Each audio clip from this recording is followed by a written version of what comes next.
భారత grand master Telugu తేజం Koneru Hampi FIDE world ఛాంపియన్షిప్లో సత్తా చాటారు. న్యూయార్క్లో జరిగిన ర్యాపిడ్ చెస్ పోటీలో ఘన విజయం సాధించారు. ఇండోనేషియాకు చెందిన ఇరిన్ కరిష్మాను ఓడించి విజేతగా నిలిచారు. దీంతో ఒకటి కంటే ఎక్కువసార్లు విజేతగా నిలిచిన రెండో ప్లేయర్గా రికార్డు సృష్టించారు హంపి.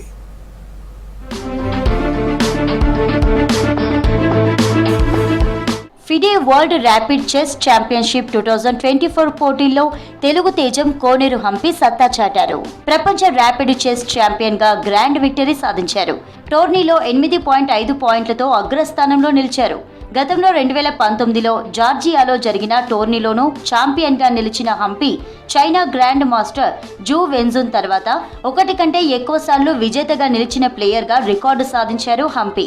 మరో తెలుగు గ్రాండ్ మాస్టర్ ద్రోణవల్లి హారిక 5వ స్థానంతో సరిపెట్టుకుంది.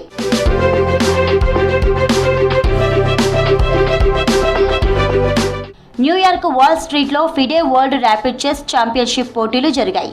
ఇండోనేషియాకు చెందిన ఇరిన్ కరిష్మా సుకందర్ను ఓడించి విజేతగా నిలిచారు హంపి. కరిష్మాను 11వ రౌండ్లో ఓడించి 8.5 పాయింట్లతో అగ్రస్థానంలో నిలిచారు. నల్లటి పావులతో ఆడి విజయం సాధించారు. ఆంధ్రప్రదేశ్లోని గుడివాడలో 1987 మార్చి 31న జన్మించిన హంపి 5 ఏళ్ల వయసు నుంచే చెస్ ఆడడం ప్రారంభించింది. అనేక జాతీయ, అంతర్జాతీయ పోటీల్లో పతకాలు సాధించింది హంపి.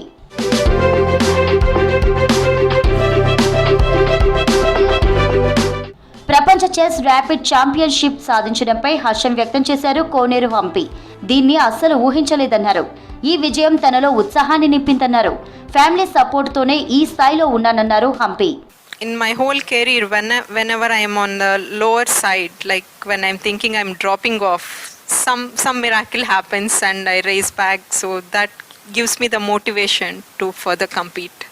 ఇక పురుషుల ర్యాపిడ్ చెస్ ఈవెంట్లో రష్యా గ్రాండ్ మాస్టర్ 18 ఏళ్ల వొలాదర్ ముర్జిన్ విజేతగా నిలిచాడు. భారత గ్రాండ్ మాస్టర్ అర్జున్ ఇరిగేసి చివర్లో వెనుకబడిపోయాడు. అర్జున్ 9 పాయింట్లు సాధించి 5వ స్థానంతో సరిపెట్టుకున్నాడు.